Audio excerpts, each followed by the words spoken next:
I used to be very insecure. I used to even be insecure about being insecure. I could, work on something a whole day, and instead of being like, woo, I did this whole day, I was like, but I didn't do this, and I didn't do that, and I didn't do that. That was the kind of nature of my mind before. I also, I had lots of crazy ideas um, connected to this. For example, I thought it would be impossible for me to, genuinely, okay, I can't say that word, genuinely believe that I couldn't have a successful online business if I wasn't a specific size, or I didn't have long enough hair, or if my English wasn't good enough, and that kept me from even trying for many years. So I have walked the journey of having a view of yourself that is very focused, very negatively focused. And this is an ongoing journey for me. I have not arrived to a place where I'm always thinking positive thoughts about myself. When we have had a habit of doing something a long time, breaking that momentum is gradual, and it's a ever unfolding process. But it's definitely I'm definitely come to a place where the majority of my thoughts are appreciative. I love self-appreciation. I think it's so important. It has such ripple effects to everything from,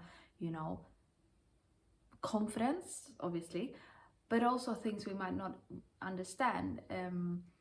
It is key to be someone that can have healthy relationships, because the things we can't give ourselves, including appreciation, we start looking in others and trying to fill a void that no one else could ever fill.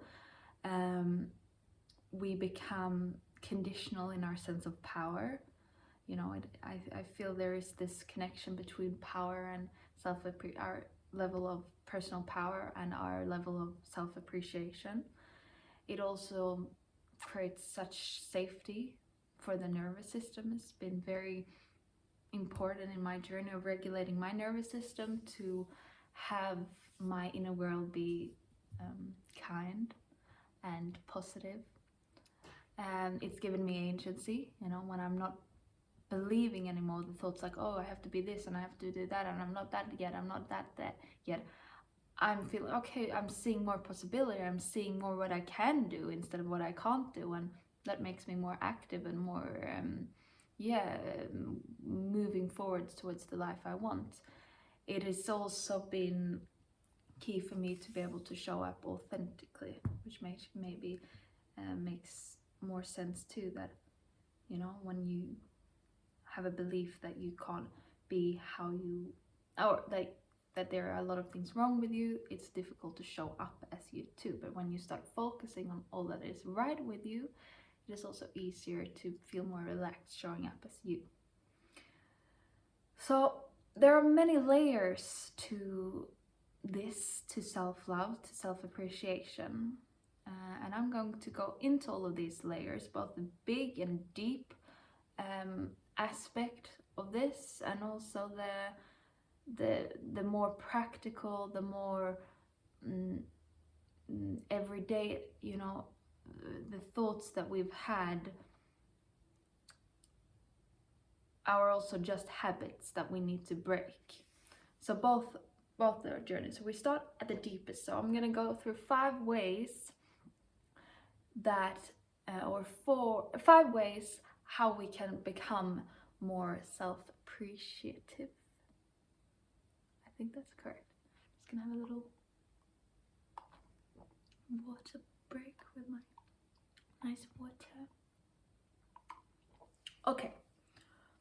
So first, the deepest big work around this is going to the root of why you started to believe that things are wrong with you in the first place. And usually it's not just one moment. Sometimes there are key moments. Sometimes it's a pattern that's happened throughout your childhood. I 100% believe that the self-appreciative state is our natural state, and that's how we were when we were born. So it's finding the moments where we started to believe something else. And that's another way to say, finding the root is another way to say inner child healing, trauma healing sometimes. I have my own process of this, and there are many different ways to do this. And I'll probably talk more about inner child healing, but that is something I really want to mention because that has been the most effective way for me. I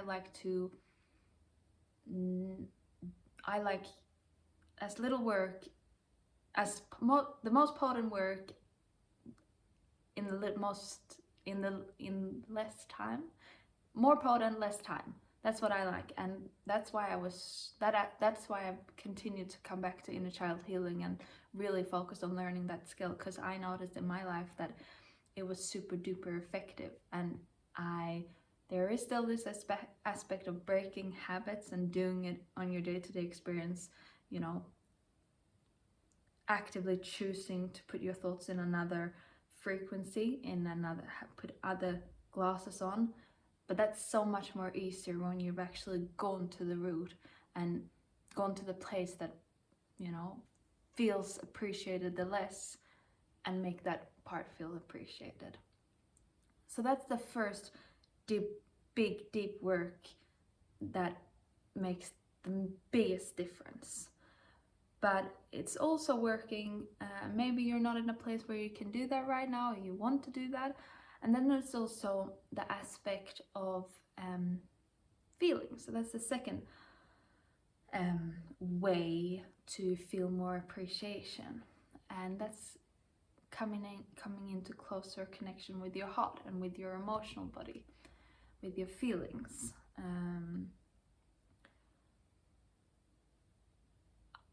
I noticed in my life that when I suppressed one emotion, I suppressed all my emotions. My bandwidth for feeling has become wider and wider, and that has been me willing to feel those feelings that I might not have wanted to feel before, such as pain and shame and anger and loneliness. Going into those feelings and learning to hold them, which just means being with yourself, like actually experiencing them in your body, feeling them, feeling the sensations of them. That's what holding is. And there's I also have heart practices and practices around that, and something I'm really passionate to work with people around, because it's super important. It's like basic life skills to be able to feel your emotions, but we're really, really good. I was at least super good at not feeling my emotions. And what happened, when you can't feel, when you don't allow yourself to feel your pain, or you're on that side of the spectrum of those emotions, you also turn off your heart, turn off your body from feeling emotions like appreciation and love. And that also encompasses self-love and self-appreciation. So that's the second way to start creating practice around connecting with your hearts, feeling the sensations, because feelings are just sensations in the body that we have put a label on. So focusing on the sensations of them are, I will also talk more about this in a later video. The third thing I want to mention is that we don't have to put unrealistic expectations on ourselves in this either. So we don't have to think that if we're not going around like, oh, I love myself, oh my god, I can see this is great about me, oh, I love myself, celebrating, that it's very difficult to go to that from, oh, this is wrong, oh, I don't like that, oh, why I'm doing that, oh, I should be this, oh, I should do that, oh, I can never be that. If that's how your mind is set right now, going there might be hard, and we don't have to put that pressure on ourselves. It's about those gradual steps. You've probably heard that before, but it is so true that it's the gradual pivoting So what I would recommend there is perhaps every day having a daily practice of like, today I will find one good thing about me and just find that thing. I like how much I like to cuddle. Okay, so that you found that, and then you just feel that sensation, and then you're pleased with that. That's enough. There's just one. And then the second day you do two. So you think that you didn't do, oh, I like that I am good at taking care of plants, and I think I have a nice smile. And that's great. And then you appreciate that you're doing that, and you don't say, oh, I should know more than one, or I should find more than two. You go, yeah, cool, I'm pivoting, I'm changing small gradual steps. You start appreciating that. Okay, doesn't have to be like this, oh, I love myself, oh my god. It can just be like it can just be like, good on me. Fourth way is finding something that you do appreciate, not about yourself, something else. For example, maybe you like dogs, or your favorite song, and you listen to that song, or you look at photos of that dog or something, or dogs, and you tune into how you feel in your body. What sensations are you feeling? That's how what we're doing there is we're finding the frequency of appreciation. We're tuning into the vibe of appreciation. So doing that to just make your body aware and starting to get used to appreciation. So we do that, and just like listen to the song, notice, why are you feeling like, how do you know that you appreciate this? What is your body telling you? You know, you might feel a warmth in your chest, or like a flattery feeling in your cheeks, or you want to smile, or you feel like a lightness in your torso, or something. It's different for everyone, but finding how appreciation feels for you is super cool.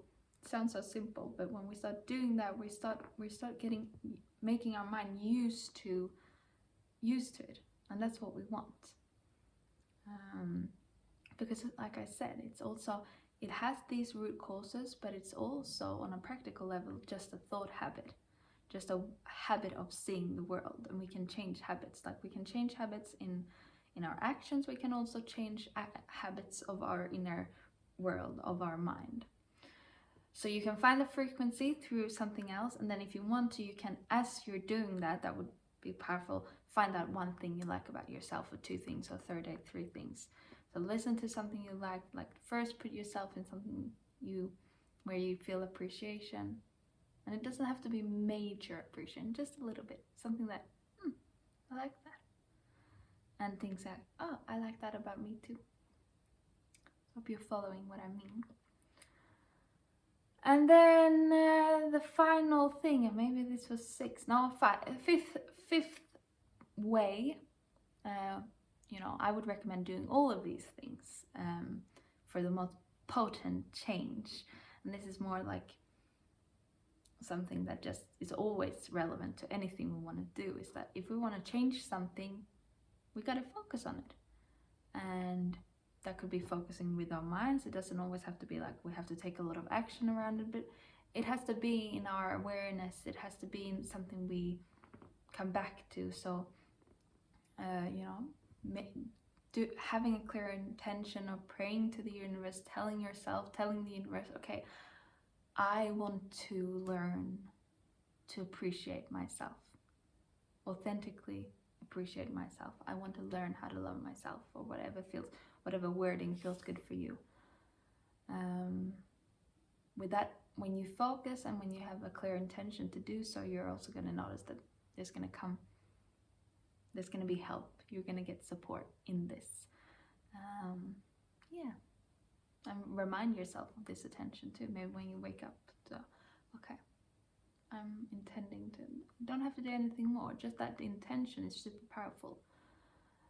Because you will notice when you have that intention. Okay, this is an extra way. I have a lot to say about this topic because I'm very much journeyed into this and wanted to learn and I'm very proud that I have learned so much because it's been so fruitful. But yet, what I wanted to say is this final thing that you do too is you find when you start noticing what the frequency of appreciation feels like, you're also going to notice what the frequency of non-appreciation of self-hating thoughts or just self, I don't know what the word is, but the self,